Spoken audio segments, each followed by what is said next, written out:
केंद्रीय मंत्रिपरिषद की अहम बैठक, सुषमा स्वराज भवन में हुई बैठक, सरकार की तमाम योजनाओं की हुई समीक्षा।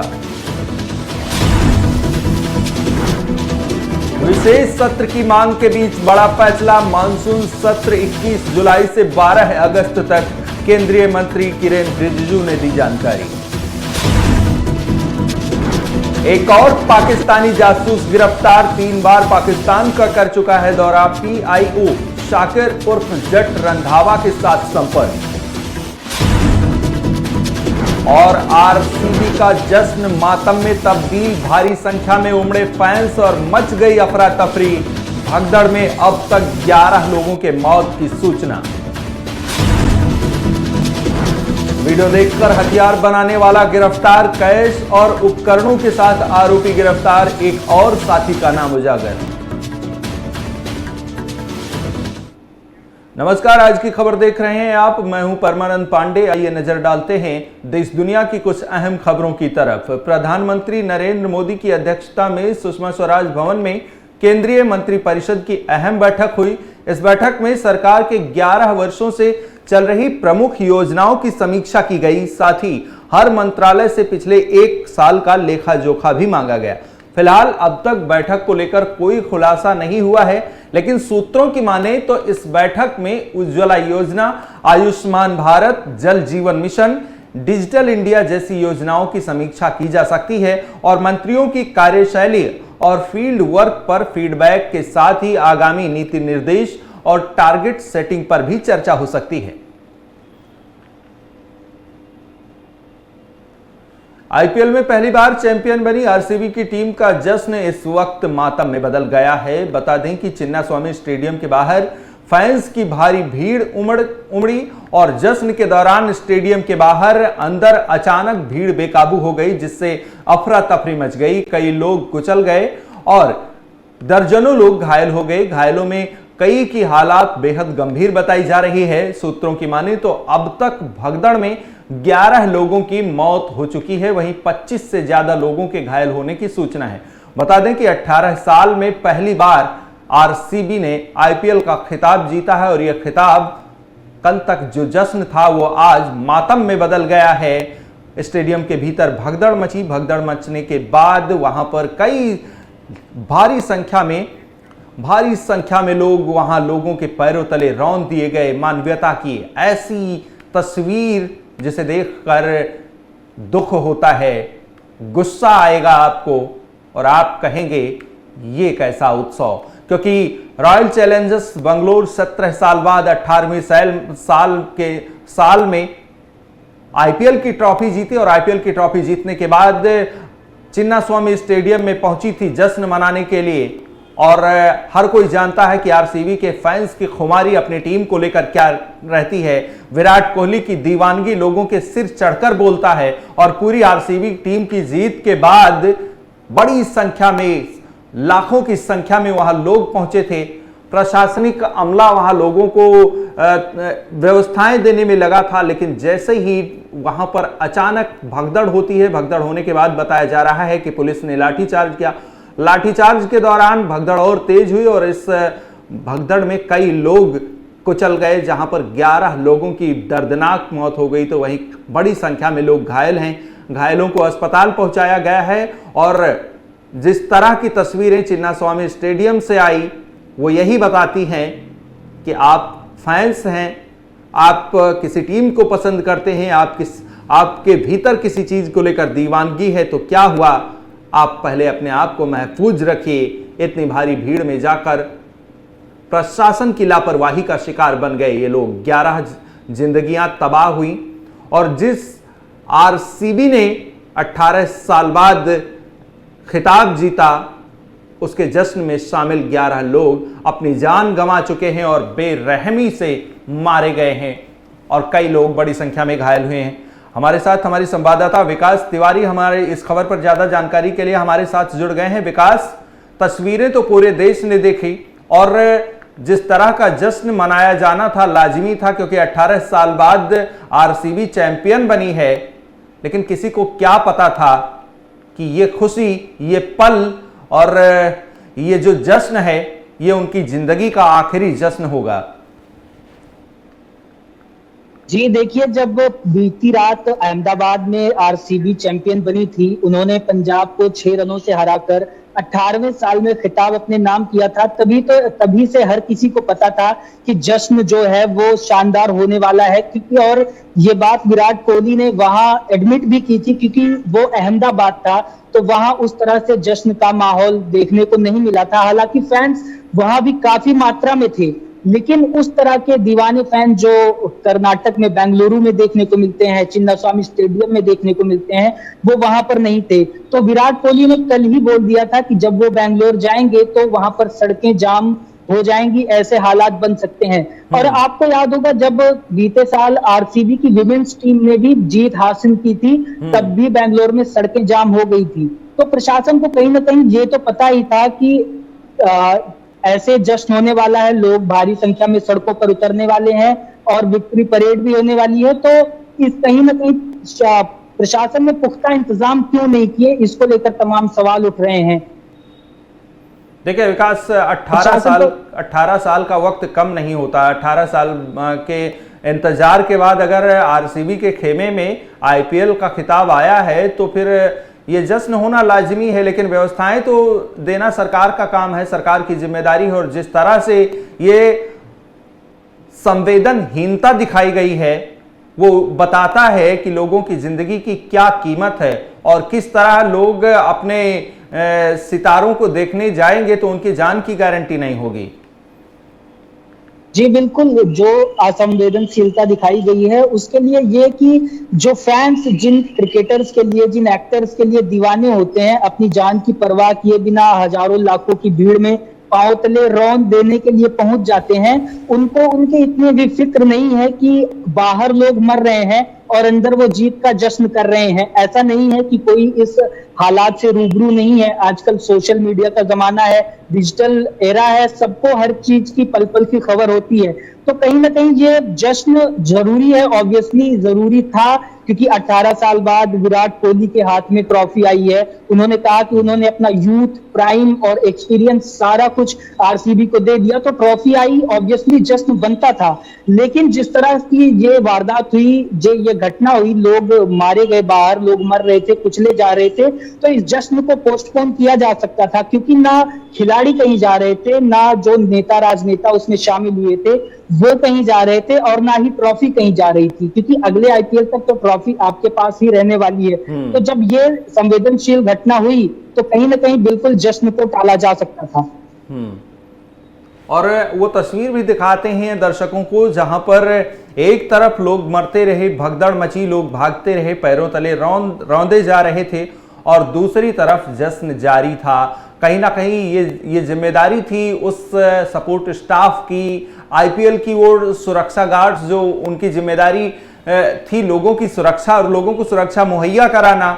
वहां पर स्थानीय प्रशासन को भी लगाया गया होगा, वहां पर आईपीएल की तरफ से जो व्यवस्थापक होते हैं वो भी रहे होंगे। ऐसा नहीं है कि ट्रॉफी जीते बेंगलुरु विजेता बनी और वो आज चिन्नास्वामी जा रही है तो वहां पर अब आईपीएल के जो एडमिनिस्ट्रेशन है उनका काम खत्म हो गया, लोकल एडमिनिस्ट्रेशन जो है उनका काम खत्म हो गया, और स्थानीय स्तर पर जो प्रशासनिक अमला है उसकी जिम्मेदारी खत्म हो गई। ऐसा नहीं था। भारी संख्या में, अगर लाखों की संख्या में लोग पहुंच रहे हैं तो लोगों की सुरक्षा की जिम्मेदारी कौन लेगा, इसकी जवाबदेही किसकी होगी, ये कहीं ना कहीं ये बात साफ करनी होगी। और ये जो 11 मौतें हुई हैं, 11 परिवारों के घर के दीपक बुझे हैं, और महज इसलिए क्योंकि प्रशासनिक स्तर पर लोगों की जान की जिम्मेदारी नहीं ली गई, यह गारंटी नहीं ली गई कि अगर आप अपने सितारों को देखने आ रहे हैं तो आपकी सुरक्षा की जिम्मेदारी मेरी, मैं खड़ा हूं, आपको व्यवस्था देने का काम मेरा है। अगर एक आईपीएल मैच की बात करें तो 15 से 20 हजार, और कई स्टेडियम की क्षमता तो ऐसी है कि 45 से 50 हजार लोग दर्शक आ जाते हैं उस स्टेडियम में और बाकायदा मैच देखते हैं, एक पिन तक कहीं नहीं गिरती है। लेकिन यहां पर चिन्नास्वामी स्टेडियम में क्या वो संवेदनहीनता, जो लगा कि आईपीएल खत्म है, अब इतनी जो शोर शराबा है वो नहीं होगा, लोग आएंगे तो सिर्फ जश्न मनाएंगे। और तस्वीर जो इससे पहले आई थी जब T20 वर्ल्ड कप जीतकर भारत लौटा था, तो मुंबई के जुहू बीच पर हो सकता है कि इससे ज्यादा की संख्या में लोग रहे हों, लेकिन वहां पुख्ता इंतजाम किए गए थे, सुरक्षा के इंतजाम किए गए थे, एक एक जान की परवाह की गई थी। शायद उससे भी कम संख्या में लोग आए रहे हों, अभी हालांकि संख्या की कोई पुष्टि नहीं हो रही है, लेकिन जिस तरह से वहां पर यह जो घटना घटी, ये सीधे तौर पर सरकार पर सवाल खड़े करती है। और इसीलिए अब राजनीतिक स्तर पर भी ये सवाल उठाए जाने लगे हैं कि राज्य सरकार जिसकी जिम्मेदारी थी, वहां पर स्थानीय प्रशासन जिसकी जिम्मेदारी थी, और वहां पर बड़ी संख्या में अगर लोग आ रहे हैं तो उनकी जिम्मेदारी कौन लेगा। अगर मैच की बात करें, मैच जब चलता है तो इससे भारी संख्या में लोग आते हैं, लेकिन उनको सेक्शन वाइज बांटकर उनका प्लानिंग होता है, एग्जीक्यूशन होता है। यहां कहीं ना कहीं उस एग्जीक्यूशन में चूक हुई है विकास, क्योंकि जब इतने लोग आ रहे हैं तो आईपीएल के भी सिक्योरिटी गार्ड्स होते होंगे और स्थानीय प्रशासन भी लगता होगा, बाहर से भी जो सुरक्षा कर्मियों की टीम होती है उसको बुलाई जाती होगी। क्या इस बात को लेकर पहले से आगाह नहीं किया गया था कि ऐसे हादसे हो सकते हैं जब इतनी भारी संख्या में बेंगलुरु के फैंस वहां पहुंचेंगे तो? जी देखिए, बेंगलुरु के फैंस में दीवानगी तो सर चढ़कर बोलती है, और कहीं ना कहीं ये प्रशासन को, जहां तक बात आ रही है प्रशासन की अगर बात की जाए, तो ट्रैफिक विभाग ने सुबह ही मना कर दिया था कि विक्ट्री परेड की वो जिम्मेदारी नहीं ले पाएंगे, क्योंकि उन्हें पता है जिस हद तक बेंगलुरु के फैंस में दीवानगी है। जब उनकी लेडीज टीम जीती थी तभी उन्होंने सड़कें जाम कर दी थी, कई घंटों तक यातायात व्यवस्था बिल्कुल चरमरा गई थी। तो इस टीम में तो विराट कोहली शामिल है, इस टीम में फिल सॉल्ट, बड़े बड़े लोग, जॉश हेजलवुड, भुवनेश्वर कुमार शामिल है। अकेले विराट कोहली की इतनी फैन फॉलोइंग है कि पूरी दुनिया उन पे नजरें गड़ाए रखती है। तो विराट के 18 सालों की उस तपस्या के बाद जब उनके हाथों में ट्रॉफी आई है, तो प्रशासन को पता था कि भीड़ इस तरह उमड़ेगी कि उसको काबू में करना बहुत मुश्किल हो जाएगा, या यूं कहें कि नामुमकिन हो जाएगा। तो प्रशासन ने पहले ही मना कर दिया था कि वो इसकी जिम्मेदारी नहीं ले पाएंगे, वो इतनी भीड़ को काबू नहीं कर पाएंगे। लेकिन उसके बावजूद भी जब टीम पहुंची बैंगलोर, तो सबसे पहले तो deputy CM DK Shivakumar वहां उनका स्वागत करने पहुंचे, विराट के साथ उन्होंने तस्वीरें भी खिंचवाई, बाकी सारी चीजें हुई। विधानसभा के से लेकर चिन्नास्वामी स्टेडियम तक विक्ट्री परेड का प्लान बनाया गया था। लेकिन सोचने वाली बात यह है कि अगर ट्रैफिक विभाग ने मना कर दिया था तो उसके बावजूद ये भीड़ इकट्ठा की। सवाल वही होगा विकास की, फिर गलती किसकी है? अगर वहां स्थानीय प्रशासन हाथ खड़े कर देता है कि इतनी भारी संख्या में हम इस भीड़ को काबू नहीं कर पाएंगे, तो फिर क्या एडमिनिस्ट्रेशन की तरफ से ऐसा आदेश आया कि नई विक्ट्री परेड की जाएगी? क्या आईपीएल की तरफ से या फ्रेंचाइजी की तरफ से ये फैसला लिया गया? कौन फिर इसकी जवाबदेही किसकी होगी?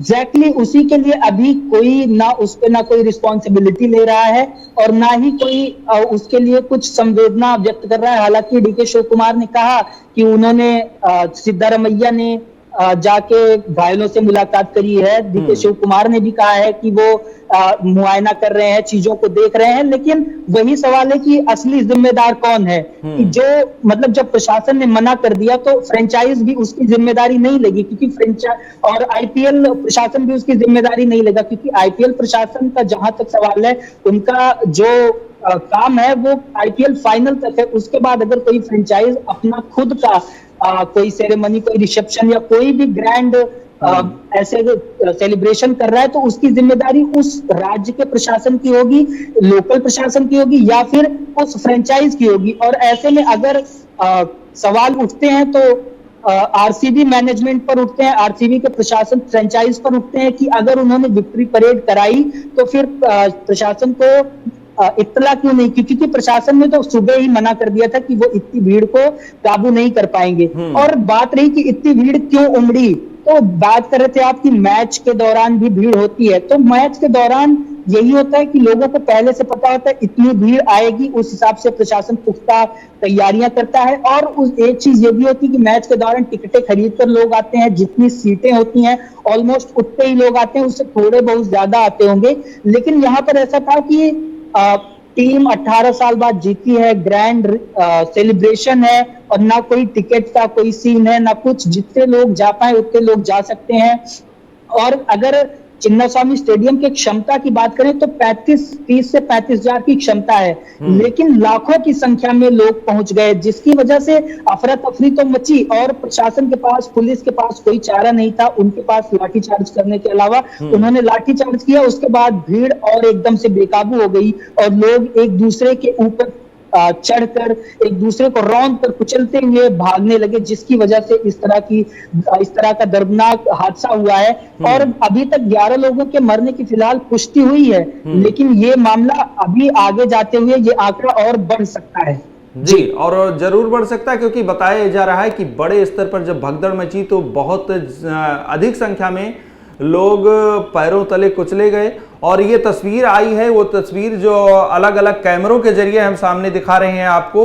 ये तस्वीर देखिए, जश्न चल रहा है, भारी संख्या में दर्शक पहुंचे हैं, अपने सितारों की एक झलक को लेकर बेताब दिख रहे हैं। और ये बेताबी लाजिमी है, क्योंकि विराट कोहली 17 सालों बाद उनके हाथों में यह खिताब सजा है, ये ट्रॉफी आई है। टीम बस में जब खिलाड़ी बैठकर शहर से गुजर रहे थे, तब भी फैंस की वो खुमारी देखी जा सकती थी अपने टीम को लेकर। और अब अलग अलग कैमरों के जरिए ये 8 से 12 तस्वीरें जो आप देख सकते हैं, उसमें आप देखिए कि कैसे भारी संख्या में दर्शक पहुंचे थे। बड़ी संख्या में, किसी को कोई परवाह नहीं थी, किसी को कोई इस बात से हर कोई अनजान था कि वहां पहुंचने के बाद क्या कुछ हो सकता है।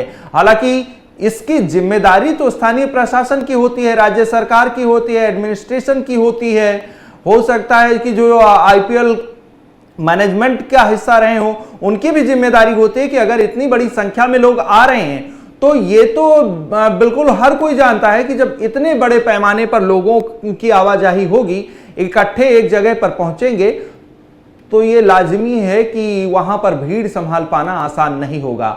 अब इस भीड़ का जो नतीजा है वो ये है कि 11 घरों के चिराग बुझ गए हैं। 11 ऐसे लोग जो आए थे अपने सितारों को देखने, 11 ऐसे लोग जो आए थे अपने स्टार्स के हाथों में सजी उस ट्रॉफी का एक झलक पाने, अब वो इस दुनिया से जा चुके हैं। और बड़ी ही बेरहमी से पैरों तले रौंद कर भारी संख्या में लोग पहुंचे थे। और जब भगदड़ मची तो इस भगदड़ में 11 जिंदगियां तबाह हो गई। हालांकि अभी ये संख्या और बढ़ सकती है। खबर यही आ रही है कि भारी संख्या में लोग जो वहां भगदड़ का शिकार हुए, भारी संख्या में लोग घायल हुए। अब उन्हें इलाज के लिए अस्पताल पहुंचाया गया है, लोगों का इलाज चल रहा है। और इसी वजह से कयास लगाए जा रहे हैं कि गंभीर रूप से जो घायल हैं, उन्हीं को देखते हुए कहा जा रहा है कि अभी ये आंकड़े बदल सकते हैं। और इस पर देश के प्रधानमंत्री ने भी दुख जताया है, इस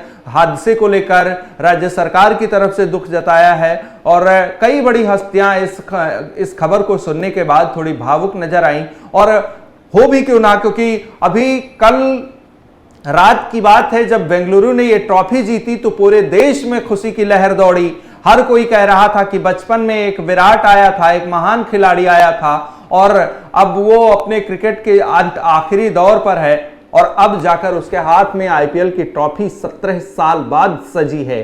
खुशी का पल है, हर कोई इस खुशी में शरीक होना चाहता था। और बेंगलुरु में ये झलक देखने को मिली भी थी, लेकिन ये झलक कब मातम में बदल जाएगी, अचानक 11 जिंदगियां पैरों तले रौंद दी जाएंगी, इसका इल्म शायद किसी को नहीं था। अगर कोई इसका जिम्मेदार है तो हम तो कहेंगे यही कि वहां पर स्थानीय प्रशासन, जिन्होंने, देखिए, अगर कहीं कुछ होता है तो वहां पर बड़ी संख्या में पब्लिक गैदरिंग ना हो, इसकी जिम्मेदारी तो स्थानीय प्रशासन की होती है। और अगर स्थानीय प्रशासन को लगता है कि हमारे हाथों से ये चीजें हैंडल नहीं होगी, तो फिर केंद्रीय स्तर पर या फिर दूसरी एजेंसियों से मदद मांगते हैं। क्या इन सब चीजों की व्यवस्थाएं विकास नहीं की गई, या फिर यही था कि लोग आते रहेंगे, देखते रहेंगे, जाते रहेंगे, इतनी बड़ी भीड़ नहीं होगी, और अचानक उनकी सोच से ऊपर लोगों की संख्या बढ़ी और जिसे काबू कर पाना मुश्किल हुआ। आखिर में जो हुआ वो तस्वीर पूरे देश ने देखी, जो खुशी थी अब वो मातम में बदल गई है।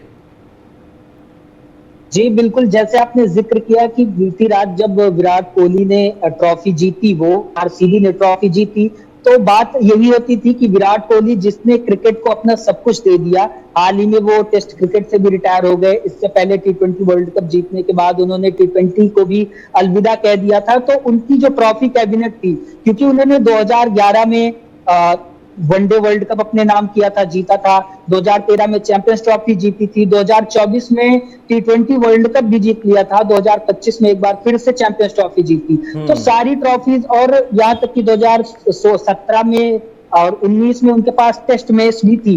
तो ऐसा उनके पास सारी ट्रॉफीज थी, लेकिन एक चीज जिसको लेकर उन्होंने खुद जिक्र किया था कि उन्होंने अपना प्राइम, अपना यूथ और अपना एक्सपीरियंस सारा आरसीबी को दे दिया, लेकिन वो जो ट्रॉफी का स्लॉट आईपीएल का खाली था, वो उसके लिए काफी ज्यादा मीम्स भी बनते थे सोशल मीडिया पर, मजे भी लिए जाते थे। 17 सालों का वक्त गुजर गया जब आरसीबी ने हर दौर में बहुत कुछ सुना है, कई मीम्स बने, कई बार ट्रोल किए गए, और हर बार आईपीएल के स्टार्टिंग में ही, चाहे वो बेंगलुरु की टीम हो चाहे बेंगलुरु के फैंस हो, उनको ट्रोल किया जाता था। लेकिन इस बार आरसीबी ने उन सभी आलोचकों को जवाब दिया और बताया कि नहीं, हम ट्रॉफी जीत सकते हैं, हमारे भीतर वो मादा है।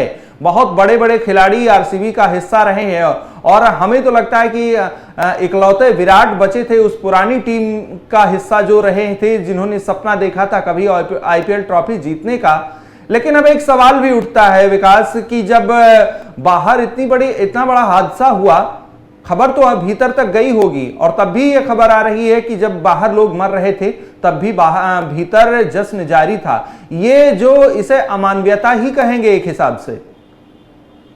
जी बिल्कुल, वही हम भी कह रहे हैं कि 17 सालों बाद जब ये ट्रॉफी आई, तो विराट भी ये नहीं चाहते होंगे कि उस पे इस तरह खून के छींटे पड़े, और कहीं ना कहीं इसके लिए उन्हें गलत भी साबित किया जाए, क्योंकि एक तरफ लोग बाहर मर रहे हैं और अंदर जश्न चल रहा है।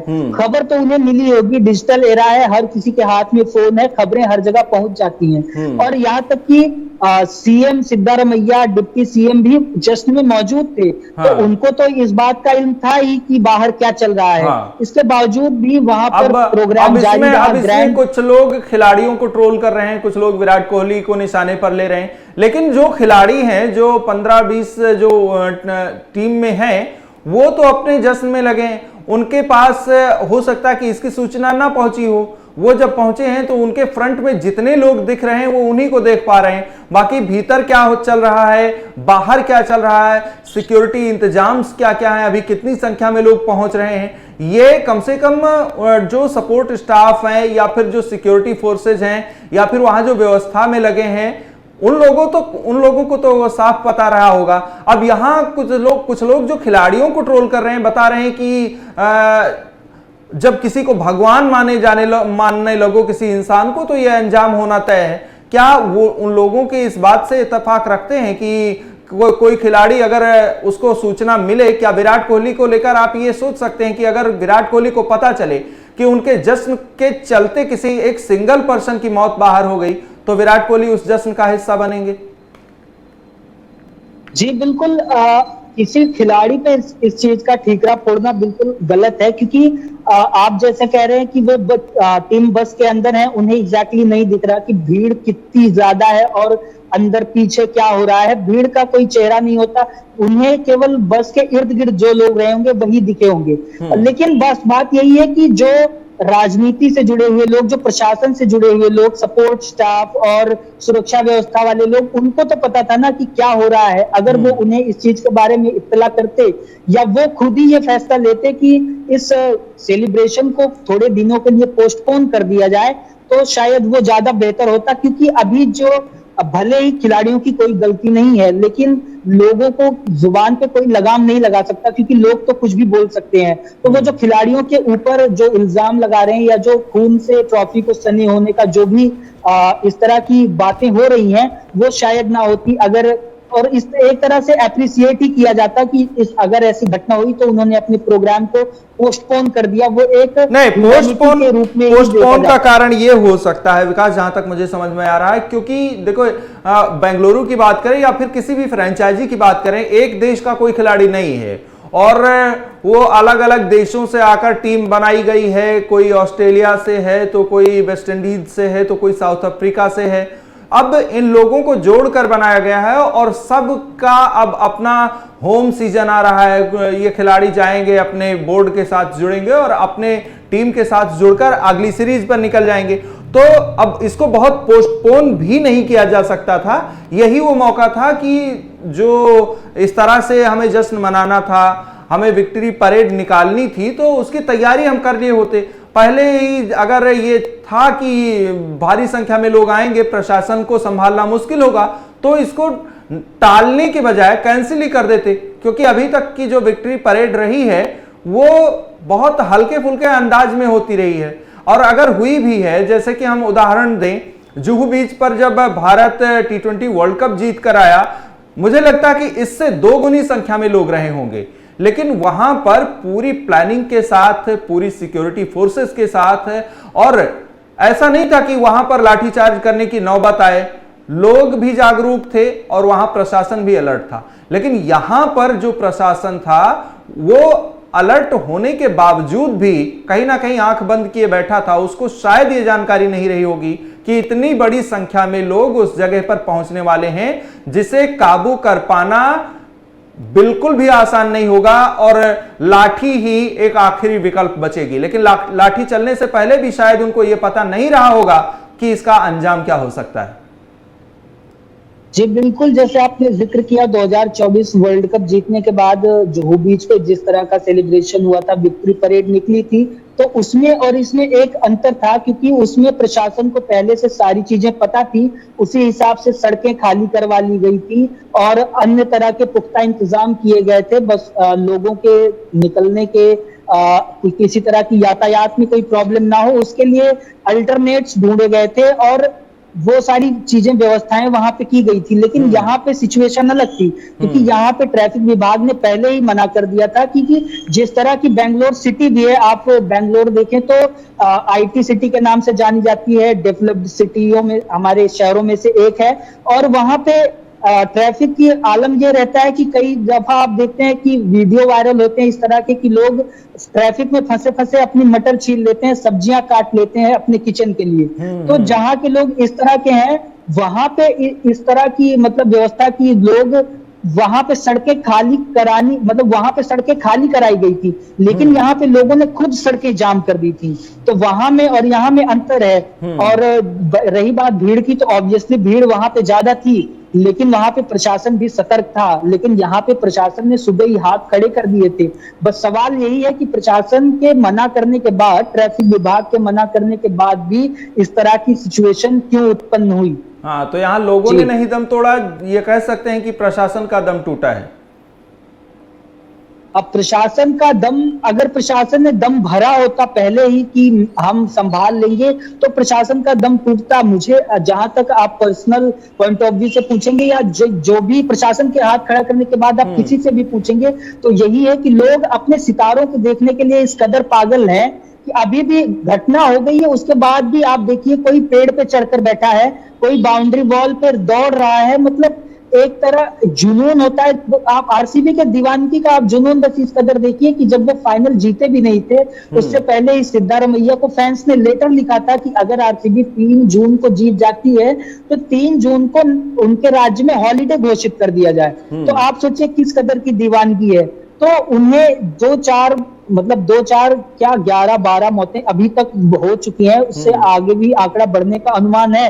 लेकिन उसके बावजूद भी लोगों में दीवानगी इस कदर थी कि वही लोग हैं, उन्हीं में से कुछ अंदर हैं जो बाहर प्लेयर्स को देख के तालियां बजा रहे हैं, और उन्हीं में से कुछ बाहर हैं जो अपने जिंदगी और मौत के बीच जंग लड़ रहे हैं। ठीक है विकास, तो लोगों को भी कहीं ना कहीं ये समझना चाहिए। ठीक है, जो अस्पताल में उनका इलाज चल रहा है और वहां पर जो भगदड़ हुई उसको लेकर अब जांच भी की जाएगी, कमेटी गठित की जाएगी। लापरवाही किसकी थी, जिम्मेदार कौन था। विकास, बहुत बहुत धन्यवाद इस खबर पर ज्यादा जानकारी के लिए। और अब खबरों में आगे बढ़ेंगे और आपको जानकारी देंगे। संसद सत्र का मॉनसून सत्र 21 जुलाई से शुरू होकर 12 अगस्त तक चलेगा। संसदीय कार्य मंत्री किरेन रिजिजू ने आज नई दिल्ली में इसकी जानकारी दी। रिजिजू ने कहा कि सरकार नियमों के तहत सत्र में किसी भी विषय पर चर्चा को तैयार है। साथ ही बताया कि सत्र के दौरान जस्टिस वर्मा के खिलाफ महाअभियोग पेश हो सकता है।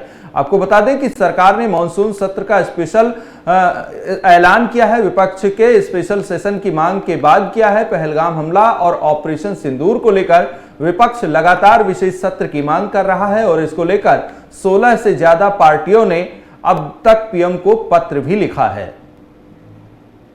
Government has decided to convene the monsoon session of the Parliament from 21st July till 12th of August. पिछले कुछ समय से पाकिस्तान के लिए जासूसी करने वाले कई भारतीयों को गिरफ्तार किया गया है। इसी कड़ी में पंजाब के मोहाली से एक यूट्यूबर को पाकिस्तान के लिए जासूसी करने के आरोप में गिरफ्तार किया गया है। जसवीर सिंह नाम का यह शख्स 3 बार पाकिस्तान की यात्रा भी कर चुका है। मोहाली के स्टेट स्पेशल ऑपरेशन सेल ने इस नेटवर्क का भंडाफोड़ किया है। जान महल नामक यूट्यूब चैनल चलाने वाला सिंह महलान गांव का निवासी है। जसवीर को पीआईओ शाकिर उर्फ जट रंधावा के साथ जुड़ा पाया गया है। फिलहाल जसवीर को गिरफ्तार कर लिया गया है और मामले की जांच भी जारी है। सोशल मीडिया पर वीडियो देखकर हथियार बनाने वाले को मोरली एलसीबी टीम ने गिरफ्तार कर लिया है। पुलिस ने आरोपी को कैश और तमाम हथियार बनाने वाले उपकरणों के साथ गिरफ्तार किया है। बता दें कि टीम ने मुखबिर की सूचना पर आरोपी के घर पर छापा मारा था और हथियारों के साथ उसे रंगे हाथों गिरफ्तार किया गया था। सलीम कादर सुलेमान मालानी नाम के इस आरोपी से पूछताछ में उसके एक और साथी सिद्दीकी का नाम सामने आया है। फिलहाल मामला दर्ज कर लिया गया है और जांच भी जारी है। રાજકોટ રેન્જ આઈજીપી સાહેબ તથા મોરબી જિલ્લાના એસપી શ્રીની સૂચના અનુસાર જે ગેરકાયદેસર હથિયાર તથા હથિયાર બનાવતા ઇસમોને પકડી પાડવા માટે એક સૂચના થયેલ હતી, જે બાબતે એલસીબી તથા પેરોલ ફંડોની ટીમના માણસો ફીલ્ડમાં સક્રિય હતા। ત્યાં તેઓને સંયુક્ત રીતે ખાનગી એક બાતમી મળેલ હતી કે માળિયા મિયાણા તાલુકાના એક ગામ ચીખલી ગામે મફતિયાપરામાં એક જે સલીમભાઈ કાદરભાઈ મિયાણા તેમના રહેણાંક મકાનના પાછળના ભાગે ગેરકાયદેસર હથિયાર બનાવે છે તથા રિપેરિંગ કરે છે તેવી બાતમી મળતા ત્યાં રેડ કરતા આ સલીમભાઈ ત્યાં આગળ આ પ્રકારની પ્રવૃત્તિ કરતા હોવાનું ધ્યાનમાં આવેલ, જેથી તેમની ધરપકડ કરવામાં આવી હતી। આ સલીમભાઈ તે પોતે યુટ્યુબના વિડીયો જોઈને હથિયાર કેવી રીતે બનાવી શકાય તથા તેનું રિપેરિંગ કઈ રીતે થઈ શકે તે બાબતે પોતે જાતે શીખ્યા હોવાનું જણાવેલ છે। તથા જે તેમાં સામગ્રીમાં જે ગન પાવડર જે યુઝ કરો તો એ ગન પાવડર ફટાકડાના ગંધક તથા મીઠા પાવડરની રાખ એ મિક્સ કરીને તેઓએ આ ગન પાવડરનું જાતેથી જ એક ઉત્પાદન કરેલ હોવાનું જાણવા મળ્યું છે। તથા ભંગારમાંથી ખાલી કાર્ટ્રીજ એની અંદર આ જે ગન પાવડર તથા જે લોખંડના છરા એ બધું મિક્સ કરીને તેના પર જે ચાંદલિયા જે આપણે દિવાળીમાં જે ટીકડી ફોડીએ છીએ એ ચાંદલિયાની જે હોય ટીકડી એને ઇગ્નાઇટર તરીકે તેમાં યુઝ કરે। बड़ी खबरों में बस इतना ही। देश दुनिया की अहम खबरों के लिए देखते रहिए आज की खबर।